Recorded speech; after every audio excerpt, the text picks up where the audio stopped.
This is Talk of the Devils, the athletic show dedicated to Manchester United. Coming up today, what an absolutely mental evening at Old Trafford. 4 goals scored, but unfortunately 4 goals conceded. We'll try and relive a manic Monday night and try and make some sense of it if we can. We'll try and make sense of the formation as well. A formation shift, when is a formation shift not a formation shift? What exactly did Manchester United play? What exactly did Laurie Whitwell know about it as well before the game? And there's probably 200,000 other things that we need to talk about after that game as well. So we'll do our best to cover as much as we possibly can.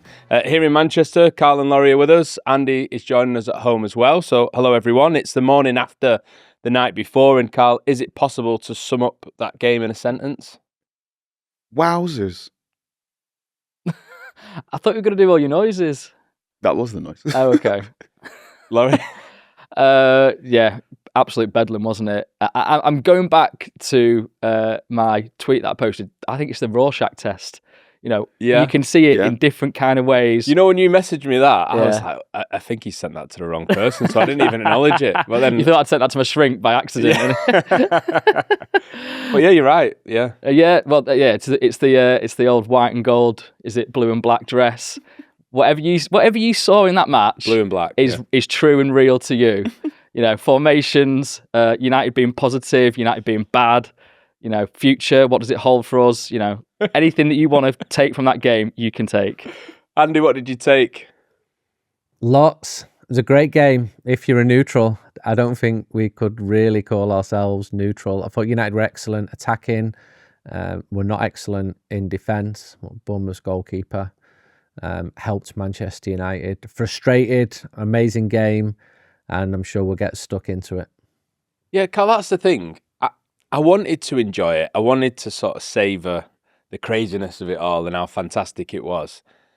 But they didn't win. And I kind of feel conflicted because you want to be positive and you want to enjoy it and you want to talk about all the great things. But there's so many things on the other side that just drag you back a little bit. I mean, in terms of entertainment, it doesn't get much better than a 4-4 draw.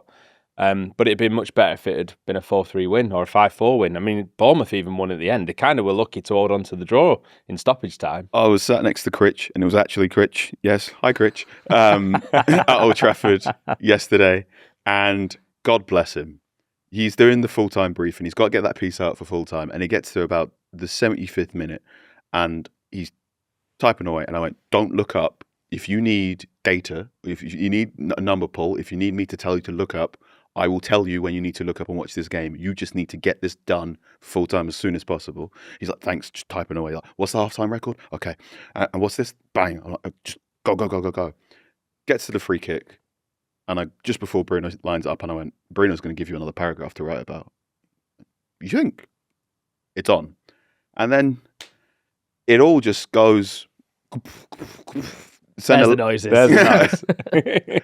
Senna Lamans doing his best David De Gea impression, jutting out a leg deep in stoppage time, made me do a yelp. And we always go, the thing that keeps me through is what you said before the season started, where you told me there's more than one way of finishing 8th. There's more than one way of drawing a game. Yes, there's more than one way of drawing a game.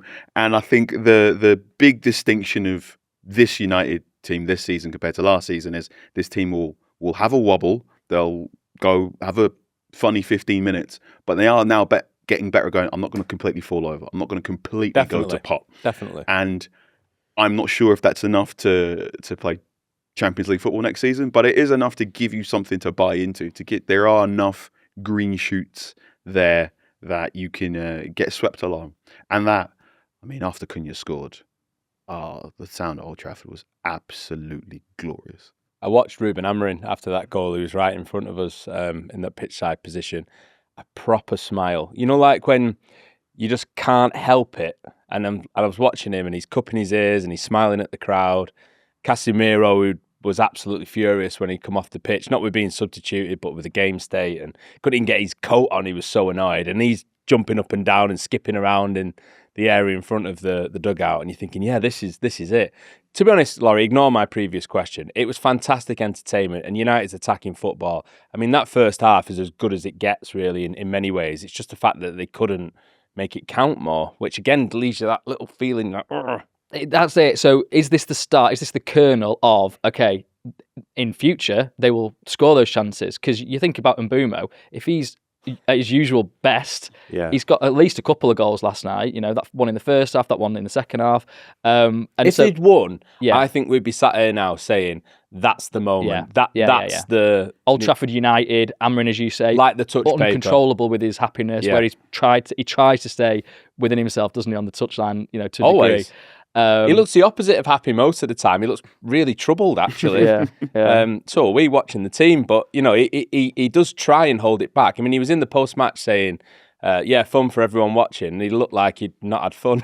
Well, he's probably gone through, it's like 12-round boxing about that, isn't it? Where you're having to duck, punches, you're throwing a few yourself, and it must be exhausting. I was exhausted watching it, so let alone actually being part of it, where you're having to mentally, get yourself in there and make decisions and make changes. And it was an incredible match to watch. Obviously I was watching it on TV, but the moment that Cunha scores, I'm going crazy, going wild, thinking this is classic United. This is like your back's against the wall. Exactly. What have you got? And actually, you've got some real attacking flair. I mean, I thought Cunha was excellent. I thought he really deserved that goal.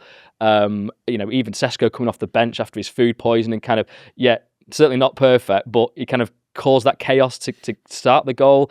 But before that, first off, certainly there were some beautiful passing moments.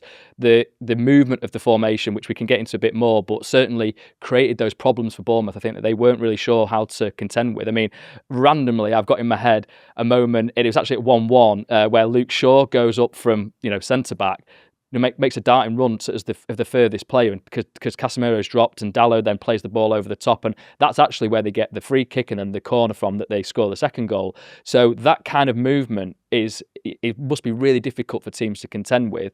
It's just then obviously keeping the door shut at the back, and that's the kind of nagging doubt, I suppose. I know they've got injuries at the back, so maybe that's something that will be improved upon. But overall, I absolutely loved the game. It just would have been perfect. Well, that kind of perfection. Obviously, it's not 5-0, is it? But the kind of 4-3, 5-4 victory would have been perfect in the circumstances. A statement draw?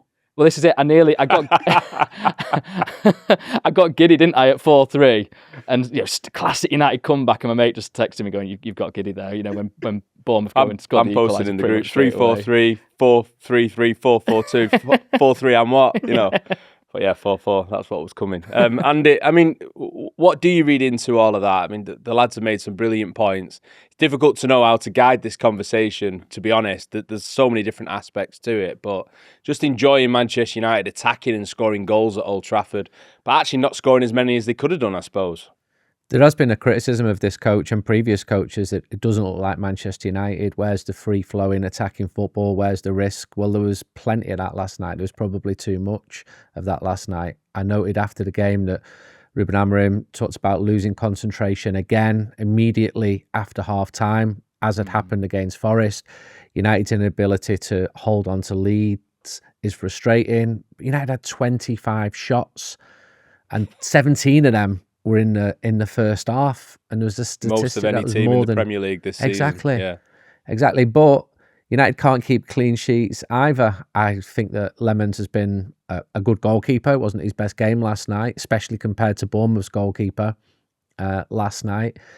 I can see loads of positives, but we don't just take that game in isolation. People will talk about the previous home game against West Ham and the one before that against Everton. Does it mean that Old Trafford, which was starting to look a bit more like a fortress with those pretty convincing wins, or were they convincing? So it's exciting. The league table continues to be in a state of flux, and United are pretty much on par for where we all roughly predicted the team were going to be. They've got more points than at the same stage last season. And I think European football is the aim. It's essential, really. We saw the financial results last week. United need European football. It's just a nervy ride along the way. It's just a massive roller coaster of a season, more pronounced than I've ever known. Someone should do like a fanzine front cover about that topic, shouldn't they? Yeah, Stan Chow has done that. United needed goals last season. That's why they brought the attackers in.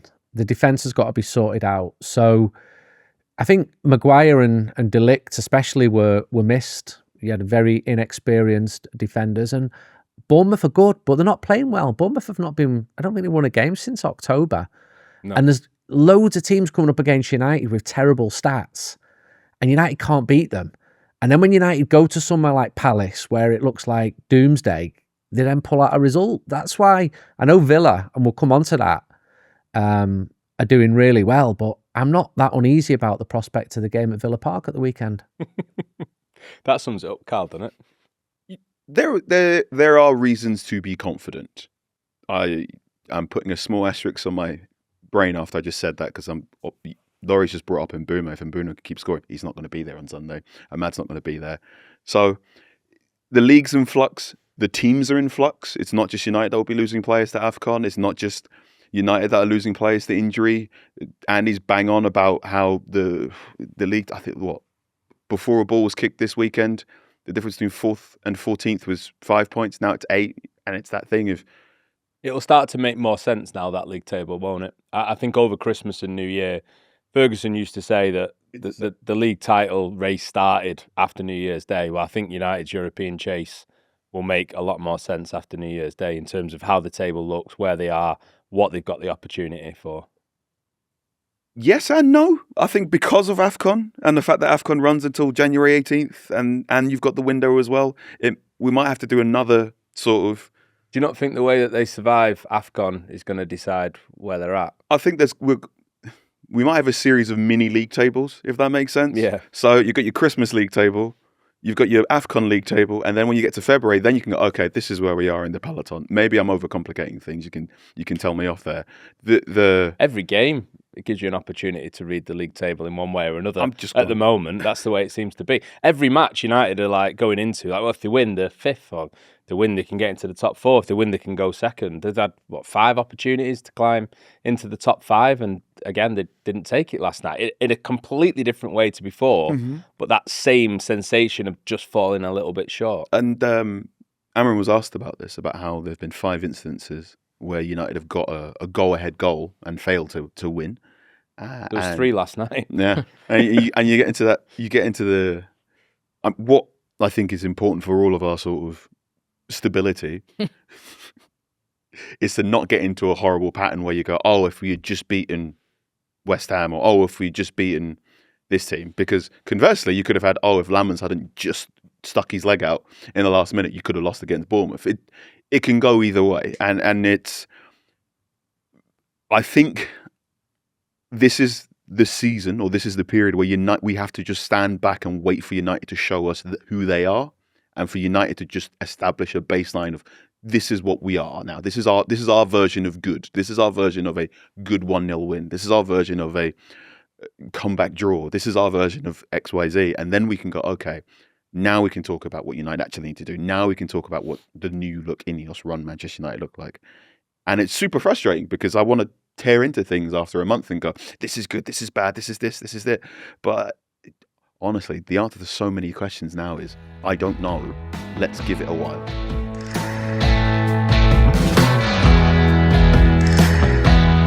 Speaking of making sense of what Manchester United are, shall we talk about the formation, Laurie? Let's I know get it's into your it. Come on. topic of the week. Yeah. Let's set out, first of all, the piece that you wrote on The Athletic, which gave the first hint publicly that something was going on behind the scenes, that United were thinking of changing, at least adapting a little bit away from their usual shape. Yeah, so it's basically, information that I've got that Ruben Amorim addressed his players before the Wolverhampton game to say a change is coming. Now, he didn't, I don't think, elaborate too much on that. He kind of left it to their own imaginations, but the distinct impression, as far as I understand it, was that it would be tactical.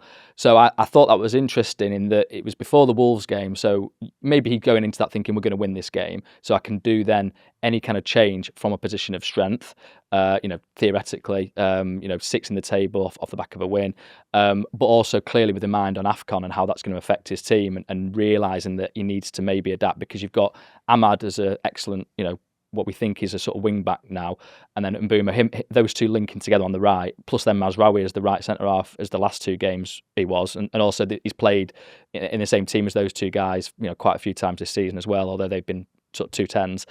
So yeah, let's think about things in a different way. And I know that he said not even the Pope could get me to change system, But the caveat to that was, if I don't want to, basically, it has to be on my own terms. And so this was, I think, in his mind, on his own terms. Now we can debate. He's not been to the Vatican then? I don't think there's no white smoke has been seen over Carrington. Over Carrington, yeah, over the Manchester Ship Canal. So then they had 2 days off after Wolves, and then they came back, and a lot of more significantly, work was done in shape where it was a back four. I was told it was like a 4-3-3. That was one interpretation of it. Now, so yeah, do I do a story before the game? That's kind of a debate that you have as a journalist. Also, as a fan, I had a lot of people criticising me, in DMs and what have you, to say why have you leaked this? Yeah, which I can understand. I would say, one, I think it's if I wait until after the game, it's not a story because everyone can see it, right? And if I can sort of tell the story in a way that I think is fair and is honest in terms of what's happened, then, and you've shown that Amorim's had the control of this, then I think that's okay from my perspective. I know people might disagree. Also, I mean, Areola after the game said that he thought it was the same system anyway, and you could certainly see some confusion anyway from Bournemouth.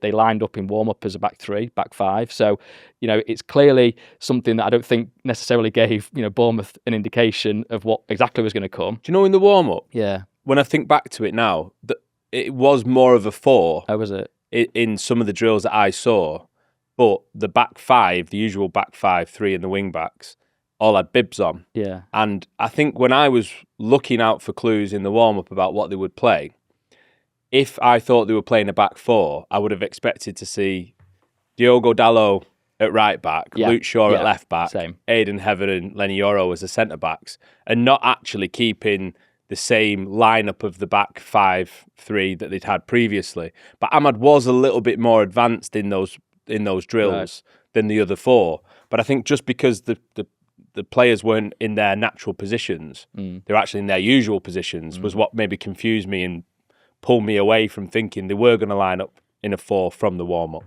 And I think that's going to continue, right? Like this is Amorim's version, right? It's not anybody else's version. He still, to my understanding, this is him, right? Like, okay, he is perhaps taking advice from people at times, I think, but he's said, and he said it in press conferences. This was the other reason why I thought it was fair to do a story.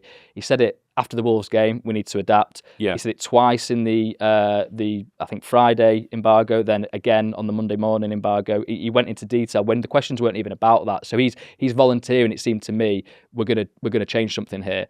And I know obviously after the game he said, it was a back 4. You guys know, we've trained on that. He didn't want to get drawn into it. He said, I know someone said we were training in a 4-3-3, and I don't know how you got that, but in my head, I think he said, well done. Please forgive me. I've not had enough sleep yet. But he was. You weren't sure it was a 4-3-3 though, Carl, were you? When you saw the team drop? Let's do this. I'm coming for you. All right, let's do this. Okay. Team sheet drops, and I go, that's not a 4-3-3. Yeah. Put it out on social media. I send it to a couple of people, a couple of coaches, a couple of ex-pros, and they go, no, that's not a 4-3-3. Now, again, if you want to do the Harry hindsight move, maybe I got too fixated on Luke Shaw.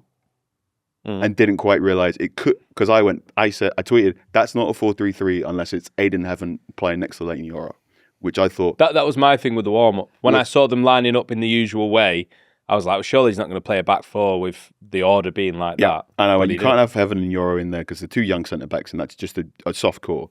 What we saw within 20 minutes was a back 4 in certain phases. Yeah. Majority of phases, I would say. And it's Luke Shaw... It's Luke Shaw next to Aidan Heaven, and it's Luke Shaw. And Lenny Yoro was the right back. That's the key. That was the key signifier to me. And then you obviously got Ahmad ahead of him, coming inside a bit. Obviously, scores his goal from a central position. But that was kind of like how the move had developed, really. So we get 20 minutes into this game, and absolutely send the message over to the wonderful people at Opta. I said, I'm going to need an average position map of this at halftime. I'm going to need another one at full time. Opta. Make it very clear, average position maps are how the team set up when they have the ball, where they get all the touches. We've got this to show people, haven't you? So that's in the match piece I did. Grayson hopefully can whack this up on screen. And that looks like a 4-3-3. 4-4-2. fourth. I do me. think, I think 4-4-2 was probably a more accurate formation because you had Mbeumo and Cunha up top, Mount quite far left, obviously Ahmad on the right. Ahmad very far right. I mean, Ahmad and Mbeumo are on the same side, which to me was a signifier. It was more of a 4-4-2 than a 4-3-3. This is what will be interesting for me to see as it goes on. Does he then actually even go, whilst when Mbeumo and Ahmad go, does it then become Diogo Dalot right back and Luke Shaw left back? I don't think he's got anyone who could do what Ahmad did last night. Yeah. I don't think he's got anyone who could play as certainly in build-up, they look like the old shape where it was a flat back three and wing backs. When they were taking goal kicks and things like that, you could see that very clearly. But that adaptation that Ahmad made from being a right wing back to a proper right winger, like chalk on his boots, all the cliches. I don't know who else in the squad can do that, actually, when he's not there. Now, this goes back to a word that Amorim brings up all the time, where he's always talking about characteristics, and he's saying it's the characteristics of the players that can do certain things. And I think one reason we have this is because Ahmad's qualities in 1v1 are so good, and he just puts the frighteners on defenders. When he stands a defender up in that 1v1. Last night, chance that got blocked. And there are so many times where he is carrying the ball and he gets into the penalty area, and he manages to take almost an extra touch to a point where a defender cannot legislate for it and they're just bamboozled by it. So you've got that when United are in possession. When United are out of possession, the interesting thing was, as the game progressed, to me, it looked as if Ruben Amorim had taken a leaf out of Oliver Glasner's book at Crystal Palace. So Crystal Palace, when they defend, they will very often drop into a 4-4-2, particularly when the back line is sort of halfway between the penalty area and the halfway line. If you are watching or listening to this in the UK, you may remember Johnny Evans' segment on Monday Night Football, where Johnny Evans was asked to explain the 3-4-3, and he said one interesting thing about Amorim's use of it is that normally when you play a back five, the back four, they shift so to create the back four, whereas previously what you've seen for United is it's the middle centre-back who is pushing up. Aidan Evans still did that in moments last night. He definitely did. And that's his best attribute, really, stepping in and passing and dribbling past And again, people. characteristics. So the characteristics of the players allow certain things to change based on if you have the ball, if you don't have the ball, where the opposition are, and also where the opposition are in relation to where you're standing. And I think this has always been Amorim's eventual intention, where Amorim's system and Amorim's formation are two very different things because eventually it's supposed to be a sort of chameleon shape that can change form depending on everything. And now I'm going to throw it over to Andy because he said it was coming. I listened to previous episodes on Monday. I picked up on that, Andy. And Andy had said multiple times that he believed there was a point where Ruben Amorim could change things if he believed so. So, have you been hinting at this all along? It's been coming, and I've said it. Go back through the podcasts in the last 3 months, and I think Laurie's term point of strength is key here. It was a change on the coach's terms, not on the terms of people demanding change. I think we've seen evidence in some matches. I noticed at Wolves last week in the second half. I just said, "This is four at the back." So can I reveal this, Andy? So I texted you, didn't I, Andy? And I said, "Did you do that with intel, or was that your observation?" You said it was your observation, but I was kind of curious. It was interesting to me. But the other stuff, when I said it on the podcast, is because I've been told this was been coming. Well, so on that point, in the Year of Amorim piece that we wrote on The Athletic, there was, I think before the Chelsea game, there was some elements of this as well in training, so it's been talked about, but I think the shape hasn't always been 3-4-3 either, has it? No. I mean, the formation has been a point of criticism throughout his time in charge, but the shape from match to match, and we've talked about it a lot actually, and you've mentioned it there today as well about player characteristics. There has been nuance to the shape all the way through, in and out of possession, in moments in games. There's been times that I think the Everton home game where United, it felt like could have changed shape, and gone after that game a little bit more. But even in that, Luke Shaw was very advanced towards the end of that game, so it wasn't really a back three then. Well, even last night, even before it went to the back four. So 2 points on my that. My brain's actually. hurting, by the way. I'm going to finish. I'm going to finish my points here. I've got a couple to say. You kind of ended it with 4-2-4, really, where Luke Shaw then did go to left back and Dalot was a right back. But even before that point, so that's a development. So I think he could have done that against Everton, for example, and really gone for it. He mustn't have thought they were ready for it. Possibly, he would have done it. Yeah, fair, yeah. And because even before that point, you've got Luke Shaw actually, to my earlier point when he kind of underlapped, he went on the big overlap around Dalot to get, so you had a lot of fluidity. But I will say that maybe this tweak, change, alteration is possibly why Bournemouth got their equaliser, because you look at Heaven. Which one? The first one. Sorry, yeah, I forgot there was more. I just went straight for the first one. The very first equaliser, where it all started to sort of become apparent that this was not just going to be a routine game. Well, to that point, it felt like it was going to be a really routine game. A really good actually. 2-3-0 maybe even. Yeah. But so, because you look at that, and obviously Luke Shaw's then out on the kind of wing, loses the ball, he should be stronger on Clivert. Then you've also got Mason Mount telling Heaven to come across more, but because he was in potentially a 4, and he was actually the right-sided centre-half to Luke Shaw, he was thinking, I perhaps need to be more central, rather than, you know what I mean, if he'd been in a 3 in the central one, he could have pushed across more. I don't know if that was a bit of confusion. His age and experience. True, Is it his 5th or 6th Premier League start, something like that? So, and I don't know, Lomans and Yoro are the 2 players who are inside of him. I don't know how vocal they are in terms of giving out instructions. And there were 2 Maybe Bournemouth players behind him as well. Yeah, there was. He had a bit of debate in his mind. This was brought up by Iriola in his post-match press conference, where he said the first 20 minutes we didn't really get a handle of the game, and then he said Bournemouth themselves made a change, obviously, so Semenyo and him and Alex Jimenez swapped wings. See, I was intrigued by what he said about that, because it didn't feel like a formation shift from Bournemouth. It just felt like Semenyo wasn't getting any change out of Lenny Yoro whatsoever, so they just stick him on the other side and see how it went. I think it's characteristics again. Yeah, and he said it was about Jimenez looking after that right-hand side. He said it was about Jimenez Interesting. Being stronger in handling the attacking threat of Ahmad and that partnership between Ahmad and maybe Mbeumo. The tactical adaptation of Ahmad's shift from wing back to winger and so on as well, helping out his fullback a little bit more. I don't know. I was intrigued. This is the joy of the Premier League, and this is ultimately where managers will succeed or fail. In that, yes, I think Ruben Amorim went into that game through a nice little bluff for many people and took us all by surprise. But it took 25 minutes for Iriola to go, okay, how about this? And then it became adjustment versus adjustment versus adjustment. So he didn't read the Athletic piece. It was fine that I published it. It was all good. Right? That's what we're saying. I think any Premier League manager worth their salt, if you're, they would have known. I think you there's either ways know of clubs or you knowing. learn within 20 minutes. And if you can't learn within 20 minutes, then you're not going to be a Premier League manager for too long. How do you think they know? Agents, staff. Yeah, I think. Listen, I don't know, do I? But I just remember the Tony Pulis in Crystal Palace episode years ago, where that got a bit heated, didn't it? I can't remember was it Cardiff they were playing.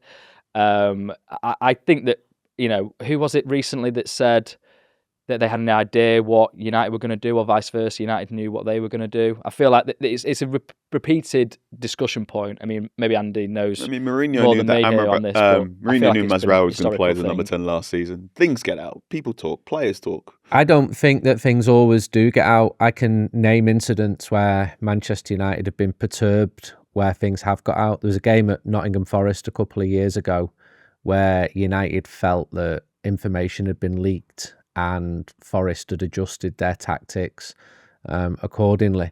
I think any manager or any coach or any sports director likes to keep their ear to the ground. They like to get an inkling because it could give them a competitive advantage. But I don't think it's a given that people know how teams are going to set up all the time. In fact, you sometimes see teams change 15 minutes in, because to adapt to the way that their opponents are playing. Yeah, I think Bournemouth kind of did that actually, in a way, like we were talking about with Semenyo and Jimenez switching sides for them. All these things happened in this game. We've scratched the surface just about. Reached half time. And then I interviewed Adam Smith after the game, and the first thing he said to me was, "Never a free kick." And I was like, I did not even. Which one? Oh, the I handball. even thought that was part of the narrative. It's like, yeah, okay, fair point. Maybe Semenyo it wasn't. could have got red carded though. Well, that too. I mean, there's Yeah. just so many layers to go through. And he had a massive cut on his nose. Bless him. He got hit in the face. Yeah, I thought he Right at the end. I thought he was buying time on that one, but he did get No, whacked, he had didn't a he? Was it cut on his Heaven? nose, bust his lip. I'm not sure what it was, but It was yeah. at a corner, yeah. Yeah, he wasn't very happy. And then I said to him, "Do you even bother analysing that game?" Probably not. No. He'd been sent off, hadn't he? Because he had blood on his shirt as well. So he was I think, fuming about that. Yeah. Well, yeah, and it was still bleeding, I think, at that point. But yeah, of all the things I thought would be in the interview, I was not expecting that to be the first thing that was front and foremost in his mind. Right, Andy. Fundamentally, was that more Manchester United? Yeah, because it was off the cuff. It was exciting. There were goals. you've all made reference to the atmosphere at Old Trafford in a positive way. Even this conversation, this podcast feels energised, given Manchester United didn't win the game because there were so many incidents. And true. why do you go to football? You go to be entertained.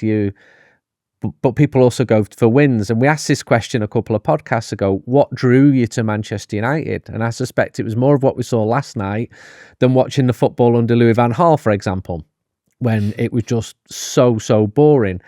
But there's so many caveats with this because Manchester United didn't win the game. And we keep saying could have gone fifth. Well, if United do go fifth after 38 games, do you then say, okay, this is Europa League or Champions League football? That is the target for this season achieved. I think that is the key. It's going to be so bumpy. I can't see the pattern of this season changing. In the best case scenario, you do hope that Mbeumo starts scoring more. Cunha is playing well, but starts scoring more. That Seshko starts scoring more as well. You hope that injuries are minimised because we saw the effects of them last night. That AFCON doesn't take too much out of Manchester United.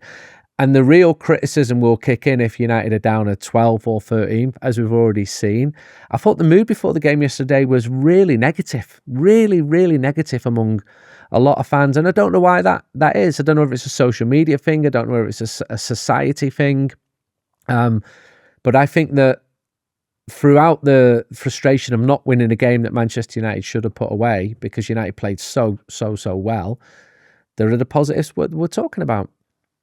I think as well, Andy, do you think part of the frustration in recent times, specifically with Ruben Amorim, because we've had so many messages about people's support for him, about what he's doing at United, about the formation, the shape, all those sorts of things. I mean, watching United last night in the first half, the crowd very audibly are singing Ruben Amorim's name again. They are overjoyed by the start to that game. And I wonder, I think he's. It's not like he's not tried to tap into what United is and what we all would associate with what the core of Manchester United's style is. But if he can work through this formation change, if he can present a side that actually does have wingers and does attack free-flowing football that we've seen the second half at Wolves, the first half of Bournemouth, I think people will forgive some of the imperfections a little bit more, don't you? Well, he's human, so there's going to be imperfections. There's stuff he said in the last few days that I've disagreed with, but then he's under scrutiny and stuff that he says sometimes get twisted. He doesn't always help himself. He's very honest. That's a virtue. Maybe he should apply a filter sometimes. The longer a coach stays at a club, the fans become more entrenched on their positions on him. I felt after Brentford away that he'd lost the moderates completely. And results can change that. Fans were singing for him. Fans are not going to decide whether he keeps his job or not. And when he gets something wrong or when there's a bad result, you see this wave of anti-Amorim sentiment. And then that recedes when Manchester United play well and win matches. And we're in a cycle now, which we weren't getting in the first 6 months because you've got this bank of credit whenever any new manager comes in. And he's worked through that. And now it's like, deliver. We've supported you, deliver. I also think there is a big difference between the mood in real life and the mood on social media. I said it last week. I spoke to fans outside the away end at Wolves, was completely different to what you would see. I'm talking about X here, which I'm not a big fan of. And that is an observation. You lads don't have to agree with me, but I think the mood is often so different at the matches. Do you agree? I've not done a poll like Andy has. I think certainly, I mean, social media is, it's kind of... It's everything, isn't it? He's out, It's, it's terminal. Yeah. It's like, it's either in or out. Like, you're totally wedded to it. And there's people that will defend and sort of find ways to give acceptance to some of the things he says. And then you've got people that are like, he needs to go. Right. That's where every result and every moment is like a mandate for someone to present their argument at the moment. But I do have people who I know in real life that are the same. Yeah. So it match goers? Yeah. Not hardcore away followers, so I accept that. So that might be a different thing as well, because I think when you've seen so much churn at the top, when you've known United's success has been with having one guy as your kind of figurehead, then I think your default setting, my default setting certainly, is give the guy time. And I think that's why I do think moments like Bournemouth help, because they didn't win, but it was entertaining, and it did sort of promise something in future. Whereas I don't think there was much promise from what we saw last season. It was like, what is this system? And even at Grimsby, for example, this season, even the previous home game against West Ham, right? even that. So I mean, again, I'm sort of quite, to United, we stand front cover that Andy didn't really take your invitation to promote earlier. The roller coaster that Stan Chow drew. I'm like that throughout a game, throughout this podcast, throughout my own sentences. You like roller coasters? I actually love roller coasters. Of course you like roller coasters. You like roller coasters? Yeah. Yeah. So you enjoying it as well? The big one at Blackpool. Am I enjoying it? What a thrill! No, I'm not enjoying it. I had way more hair before all of this period started. You can see that my temples are greying a little bit. So wait, is that Ruben Amorim as well? Is that why? It's Amorim and Eric Ten Hag. Okay. My temples are greying. I'm getting barely any sleep trying to explain all of this. That's because you're up till 2:30. Are you having fun last though? night, At right? times? Am I having fun? Kind of. Yeah. Maybe. Yeah. Look.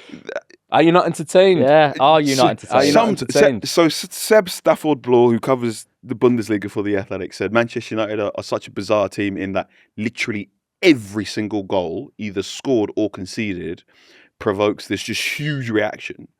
And when you have an 8-goal thriller like that, you are just constantly going, what?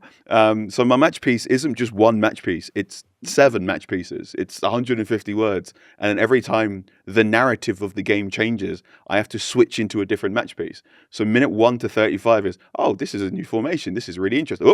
Now I got right back Semenyo. Now I got right about why Manchester United keep losing leads after the second half. Now I got right about Bruno Fernandes being amazing. Now I got right about Mainoo coming off the bench and possibly this is a huge point of contention between now and the manager. Should I write about Sene Lammers? Now I got right about AFCON. And is that fun? Maybe. To listeners, they can't see this, but Carl is kind of like driving an imaginary steering wheel, and I hope that his driving lessons are going better than his match piece. He's at 10 to 2, to be fair. So yeah, he is. Yeah, he's checking his mirrors. Which, I can absolutely understand why you've got Amorim saying, as a neutral, if you're watching that TV, it's really, really fun. If you are just trying to, people always go, Carl, they come up to Laurie all the time. You must love it when Manchester United lose. No, we don't. Yeah, we'd love it. We don't. I love it if it's a 2-0 win and the brand new player who's just emerged from an academy or the brand new player we've been talking about for weeks scores a goal, because then I just walk in and go, that whole thing I've been talking about 2 days ago, run it, bang, done, and I can finish an hour after full time instead of being up until 2 o'clock in the morning trying to explain a football team that is baffling. I can't walk away from them because I made a commitment to this club at the age of 6, which for some reason... You paid to cover it, Carl, just to remind you as well. Apparently. You see, sometimes I forget this as well. And have you checked your bank statements? They're bad, it's December. But I will say, that moment, so it's 129 seconds between Bruno Fernandes' equaliser and Cunha getting the go-ahead goal. Yeah. That's Manchester United. Yes. Yeah. That 2 minutes and 9 seconds, and you're going, this is it. This is why I do this. Not as a journalist, but this is why I watch football. This is why I watch Manchester United specifically. Nothing can steer the emotion like that. This is why I will probably never walk away from... Yeah, okay, there's probably going to be a day where the audience goes, I'm sick of you, and I walk away from The Athletic or boom, boom, boom, boom, wow. boom. But there will be... But I don't know... Storm is coming. But I don't know if there's ever going to be a day where I'm not going to be watching Manchester United score a goal-ahead goal, and I'm not going to be running around like a dog off a leash. Have a lie down. Brilliant.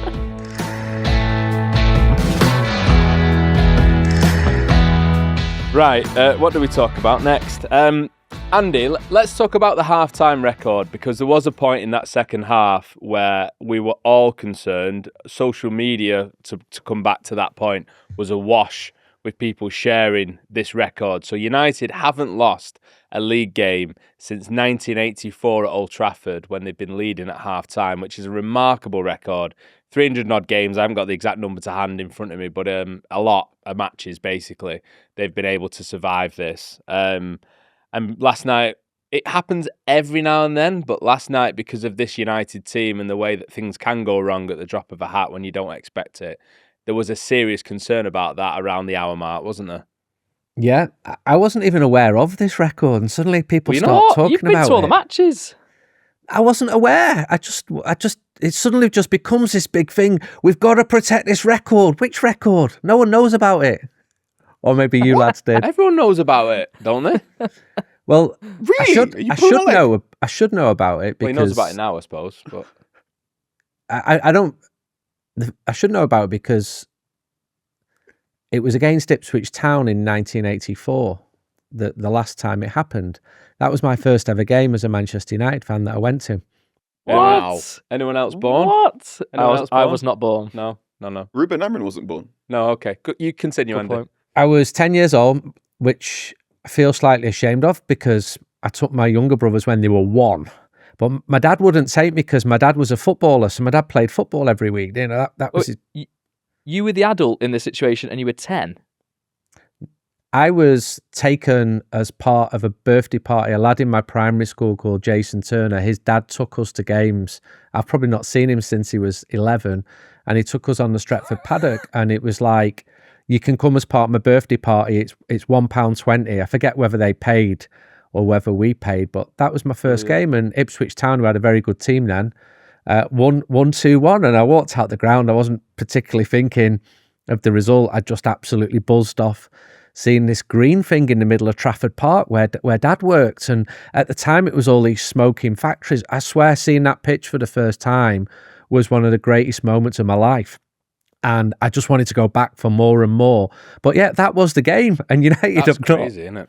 since that day, United have that obviously record, which is front page news, which I'm not reading. The record stands. Nice one. Let's get it on a t-shirt. It is a hell of a record. And it kind of sums up there's still a power in United because despite all the issues there's been across the last decade or so, it's still intact. There are certain things. Being a Manchester United fan, you walk into the ABUs and they all go, "Oh, you think your club is so great or so special?" Where actually, loads of football clubs have an academy. Loads of football clubs do this. But then you go, "Well, Late goals, comebacks. yeah. Oh, you think the Manchester United way is playing academy football and scoring late goals and doing this?" And you're like, "My football club does that too." I'm like, yeah, but your football club doesn't do it the way Manchester United does it. Your football club hasn't had an academy player in the first team squad for the better part of eight years. Your football team didn't win the Champions League in Barcelona in that fashion. Your football team didn't do this. And when we talk about comebacks, that halftime record does matter. And yes, of course, it might one day end because everything eventually ends. And boy, howdy, you should have seen the Slack messages when it was 3-2. And it was me, Will Jeans, going, okay, so how long is the goals? Right. What was going on in the world in 1984? And Will, bless him, was looking up songs that were number 1 in the charts. And Yeah, Indiana Jones and the Temple of Doom was leading the UK box office chart Great the last time Manchester film. United lost in the league when leading at half-time at Old Trafford. Wham were just about to release Wake Me Up Before You Go Go. And 2 injury time goals it was from wow. Ipswich on that day. Mitch Davray and Alan Sunderland scored. Alan Mark Sunderland. Hughes had put United in front in the first half. there you go. There's your pub quiz answer for this Christmas. And these things, do these things matter in the grand scheme of things? Kind of, maybe. Do these things matter in the great story of Manchester United? Absolutely. And in the same way Ruben Amorim has spoken about how he doesn't want to be the manager, the coach, to break the academy record, woe betide the head coach who ends up losing the halftime record, because you just don't want that on your ledger. You don't want that on your CV. So thank goodness for Bruno Fernandes. There were 2. When Fernandes scores that free kick, he turns around, he's pumping his fist. We've not even given him much credit. He was amazing He's again, wasn't he, So in those moments. He turns around, he's pumping his fist, he's sort of pushing anyone who comes close to him, and he's going shh, shh, shh. But also, like, the away end's the other side of the field. Who are you shushing? But it's that sort of, there's a great feel. The noise. The Any noise. doubters? There's this great thing Fernandes does every now and again where he can just, you can see like a switch goes in his brain and he goes, I'm not losing today. And he sort of starts cajoling his teammates of, Similarly to you, I actually really felt he was going to score that free kick, and I was like, and then they're going to go and win. And when Cunha, then scores, I'm like, it's happened. And obviously didn't quite follow through. But just on Bruno, the other bit that sticks in my mind from the game was there was a counter attack, and he's sort of in the centre circle, sort of jogging, and then he sees that there's an opportunity for an overlap, and he starts sprinting. It's late in the game, and he gets the ball. He passes the cross is too hard really for Sesko and Mbeumo in the middle. But that's the kind of stuff I think that you're getting at there, where he's like, I can physically do this. I'm going to go and try and do it, and just wills a team on to try and be not in a bad situation. Those magic intangibles in, okay. I like my stats. I like my spreadsheets. I like my numbers.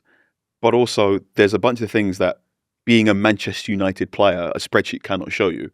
And it's that little bit that you see from Bruno where he's shushing no one, or the game against Chelsea where he's got the ball and he's just sprinting hard and he has a big wallop and he turns around to the Trafford and he's like, come on, which is that I'm not losing. I'm going to drag this team kicking and screaming towards something. And he sort of turns around to teammates going, who else is going to do it? I would like more players to have that. And I think that's the thing that Ineos and Ruben Amorim are trying to scout and highlight and find. Like, can you get more players that understand that sort of indescribable, Andy will find a better word for me here, Manchester Unitedness, that means that, okay, yeah, the halftime record has been on the threat multiple times, but there was 2 or 3 players going, no, not today. Bruno as well, Andy. Obviously, he's changed position this season. He is one of the midfielders. Even in that switch up that we had in the game, in moments that we've talked about before in the formation against Bournemouth, he was still a central midfielder. I still don't think he's mastered that role yet, because the defensive side of things, you do feel like at times United's shape and Bruno in that position does leave them susceptible in certain moments. They seem to be getting less, so perhaps that's the team adapting and Bruno adapting. But what he has been able to do is maintain his superpower. He's maintained what Carl's just talked about. He's maintained the goals and assists as well.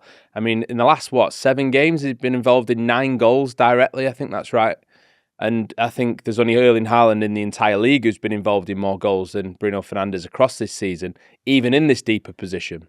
The free kick was the highlight. It was perfect. It was fast. It was dipping. It was at a key moment in the game, and he needed to step up, and he absolutely did that. He's a creative player.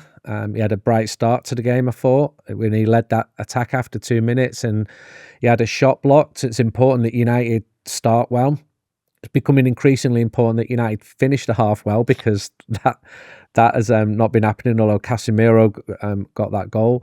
But Bruno is a talismanic figure for Manchester United. His statistics, even though his role has changed, are still massively impressive. I think there was a stage in sort of February, March, where it was just about the only reason why it was worth watching Manchester United. It was so desolate.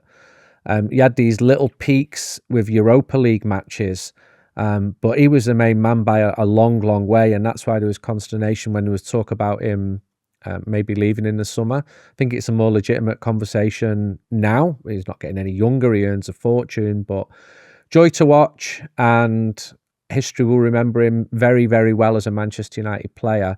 I think it would be really sad if he left the club and didn't win a league title, because if the sort of this idealised view that United are going to come good again, and we're going to be competing for titles in 2 or 3 years' time, and he's not there, that'd be sad. But it happens. Some of the greatest players in Manchester United's history have not been league champions.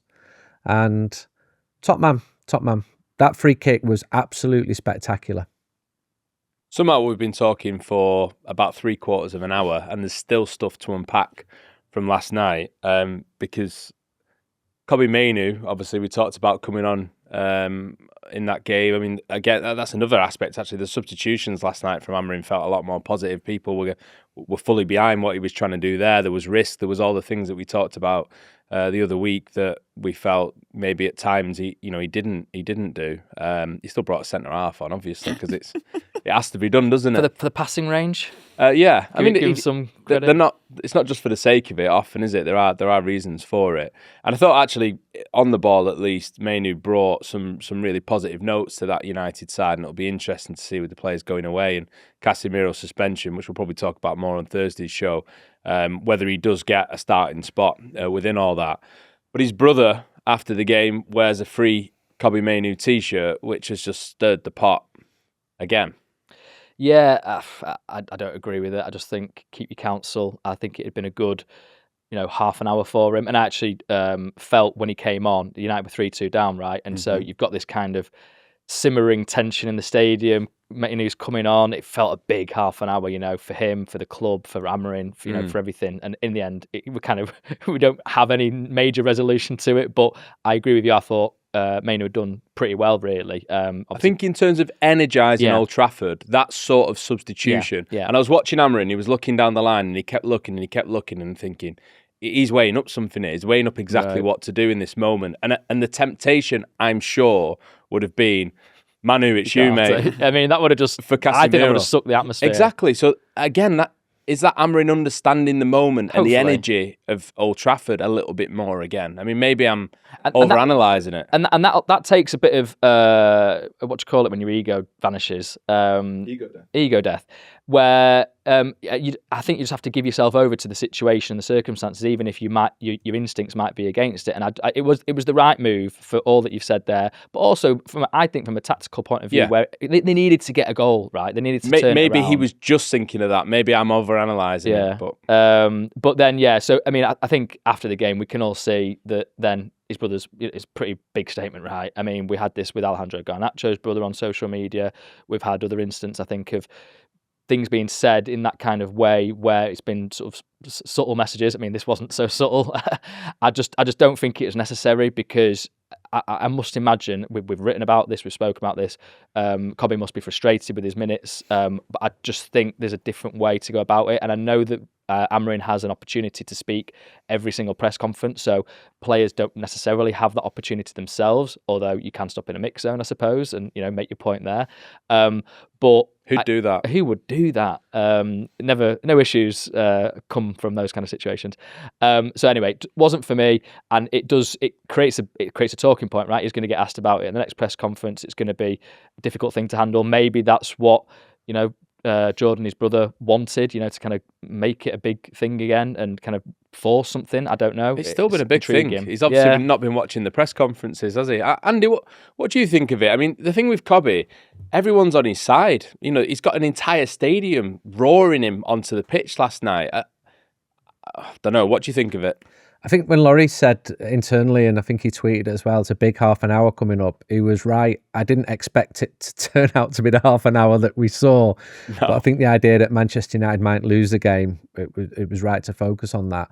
I don't think any good can come from his half-brother wearing that T-shirt. I think when family members start to get involved, there's usually not a lot of good can come from it. That said, I've been very defensive over some of my own siblings at times in my life when... Ever wore a T-shirt? Had one printed? I can't recall wearing a T-shirt. I remember when... The shackles of Tokyo Devils. Yeah. Well, I remember when my brother was at FC United and I strongly sided with him, and I think there might have been a more neutral perspective if I wouldn't have been his brother. But you're right, the United fans have got so much goodwill towards Kobbie, and if the coach did read the situation and bring him on, and I thought he did all right when he came on, then that was smart of him to do that. But no, I can't recall wearing a T-shirt. No, there's also this moment, I think it was yesterday, so much has happened since, I can't really remember. Press conference? Where the embargo section of the press conference comes out, and he's talking about Harry Amas, Chidowobi, Toby Collier, and then a couple of the young lads put stuff on social media which then gets deleted, which I obviously don't know their exact intention of posting it, but the moments that they posted it certainly seemed in contradiction with the manager's quotes that had been released. That's another situation to talk about. Well, this is one where I think Amorim, understandably so, has caused a lot of upset about what he said with the young players. Certainly, oh, really? Yeah. Certainly with fans on. I mean, the fans were killing him on. We're talking about online. I know, and again, friends that I'm speaking to as well thought that it was just unnecessary. So he basically is defending, I think, his decision, his position on Kobbie Mainoo by saying, well, look at the other academy players that we've got. For example, Toby Collier, wasn't playing for West Brom all the time. Chidowobi doesn't start for the under-21s all the time. Harry Amas is struggling with Sheffield Wednesday. I think now, he meant the team struggling That's as opposed clearly to what he Hamas meant. himself. That's clear, yeah. and he uses this word struggling, doesn't he, as a Yeah, kind we of talked catch-all about for that. a lot of things. Yeah. But nevertheless, you've got Yeah, a yeah. young player there that's just one player of the month, and that's what he posted on his Instagram. Chido-Obi's been injured. He had a shoulder injury, so he's not. And I think you can still look at his situation and go, okay, what more can we get from you here? But that's a couple of moments that he's had sort of against Chido, I suppose, or wanting more from Chido. He's mentioned Chido multiple times in press conferences as an example of, sorry, this is my sort of interpretation of what he's trying to say, of how we need to be more patient with academy players, because he's mentioned the fact that Chido has perhaps got over-promoted last season. He did. He felt like he got over-promoted. It was a certain situation. Because there needed to be someone to play in that and role. He did well, but I think there's probably been an adjustment for him, Chido, to go back down then to the academy scene, and he needs to be tearing up really to them forcing Ruben's hand on it. But I think the issue, and I certainly got messages from people that were upset about it that know the score with this kind of thing, that are in the game, that that felt that there should have been. And so, for example, just to finish a point on Toby Collier, he's been injured as well. So he's got a calf strain. He's back with United to recover. So he was in and out of the team at West Brom, but it wasn't because he had a clear run of it. Basically, is what I'm saying. So there's reasons for all these players, not necessarily absolutely smashing down the door to be included in the first team. I mean, you forget that Collier actually was ahead of Casemiro at the start of the year. Amorim hasn't. He keeps mentioning it. Which now, but just was he? Because it was. Well, definitely. Amorim says Casemiro's behind, and I looked at some stuff back, and Ruud van Nistelrooy in his interim stint was playing a lot of Casemiro, wasn't he? Yeah. So but it was behind in Amorim's team, wasn't it? Yeah. So he picked Collier ahead of Casemiro. He said he was behind. I'm like, because you put him there, not because he. Yeah, that's was his point, though, isn't it? His judgment was at that moment, Toby Collier was better for his team and his system than Casemiro, and Casemiro managed to prove him wrong. And now Toby Collier's on loan in the Championship, and Casemiro's starting every week. That is his point, really, when talking about Kobbie, who at the moment he doesn't feel should be in the team ahead of these midfielders, that he can do what Casemiro did and prove him wrong. Which I think is a point to Amorim. He has changed his mind on Casemiro, but just to sort of round off the point that has caused issue. It's all right, I'll get there eventually. There's a twin element to this. So one, you should be, as a Manchester United manager, just raising up your academy players, not over the top, certainly not giving them praise where they don't deserve it, but it was kind of collateral. They weren't even being mentioned in the question. It was he decided to bring them up. And also secondary to that, it might cost the club money, because if you're sort of downplaying these kids that you might end up wanting to sell, I'm just sort of putting out there, I just think you need to be a little bit conscious of that. Now, clearly, he felt, I think the Kobbie situation is a delicate one for him. He's feeling embattled. He wants to kind of make the point, well, listen, I get this all the attention on Kobbie, but, we've got these he basically other said, academy you players wanted me ready. sacked last season when I was playing these players in the press conference. Yeah. So that's, I guess, he's coming from that. But I just, it's an interesting debate, and I wonder if that's where then Kobbie Mainoo's brother has decided that's the right moment to do this thing, because you've got a sort of swell of opinion around it. Andy, you hinted at this earlier, didn't you? Privately, that's what he thinks, and I suspect that he does think that. I get the point that he's embattled. I get the point that there are too many fans like, play the youngsters, throw the 5-year-olds in. And he's like, look, I see it every day. These lads are not ready. And we saw evidence of that last night, with Heaven could be very, very good, but he's still very, very young.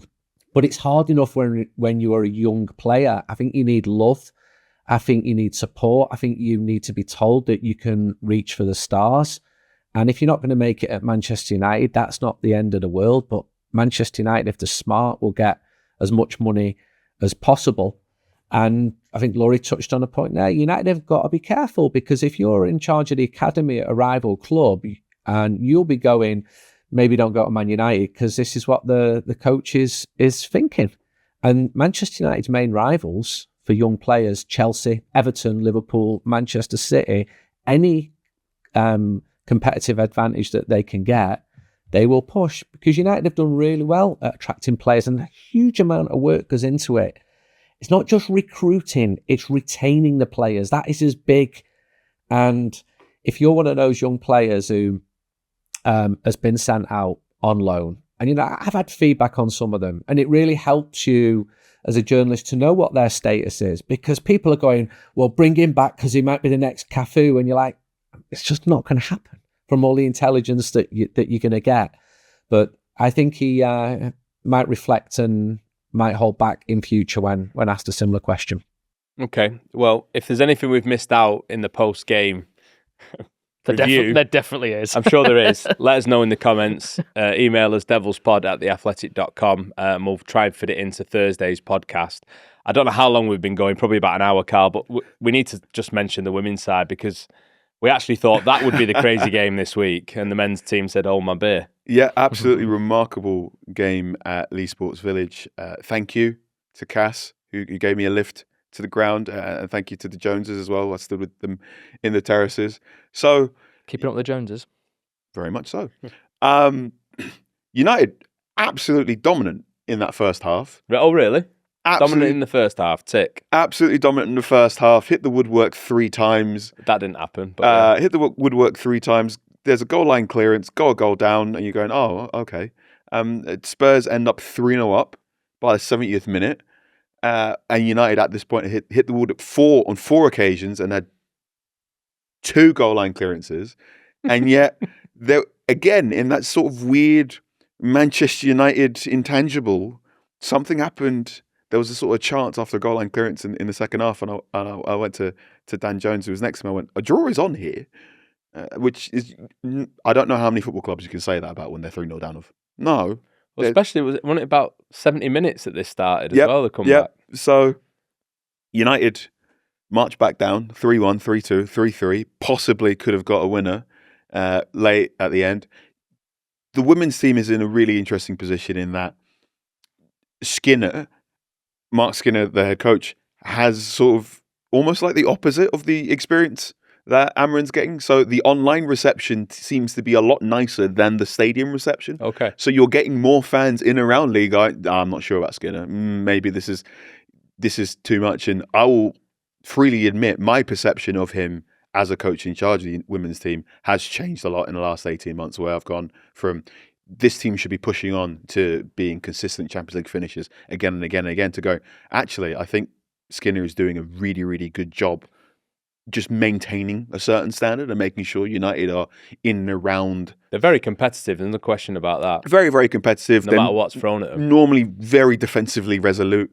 That was a really interesting game because obviously Megan Fring has written a good piece about this, about how Spurs and United have become a sort of a minor rivalry in the WSL. Obviously, you can go back to the FA Cup final where United won 4-0 as well. There has been talk, 2 or 3 fans outside league wouldn't mind having the Spurs manager as a Skinner successor. So Martin Ho was his assistant previously. Yeah. So the fact that it was a draw there, I think, gives Skinner a little bit more credit in the bank there. So fantastic game. Horrible conditions. United now have Juventus in the Champions League, which is a really, really tricky one because they probably need to win that if they want to get into the top 8 in the league phase. But if they get a draw or something else, they might have a game against, it is looking like maybe Wolfsburg or Arsenal in the playoff round in February, which, I mean, you don't really want to go through all those Champions League games for your European away game to be Arsenal, do you? So, good luck. Brilliant. Right, we'll leave it there. I'm going to go for a lie down and a cup of tea. I don't know about anyone else. Maybe I won't drink the cup of tea lay down. That probably doesn't sound like a great idea. But you get my point anyway. Laurie, Carl, Andy, thank you so much for being with us as always and going through all of that. We'll try and do it again on Thursday if we can. I'm sure we can. There'll be more to talk about then even than what we had today. And we didn't fit everything in. So let us know what we missed out. Anyway, thank you for watching. Thank you for listening. And we'll see you on the next one. Take care. Bye-bye. Thanks for watching this episode of Talk of the Devils. Don't forget to hit subscribe if you've not done already. Like the video and also get involved in the comments too. And click the bell to make sure that you never miss an episode with myself, Andy Mitten, Carl Anker and Laurie Whitwell. There's also our social channels at TOT Devils on Instagram, X and TikTok. Thanks for watching.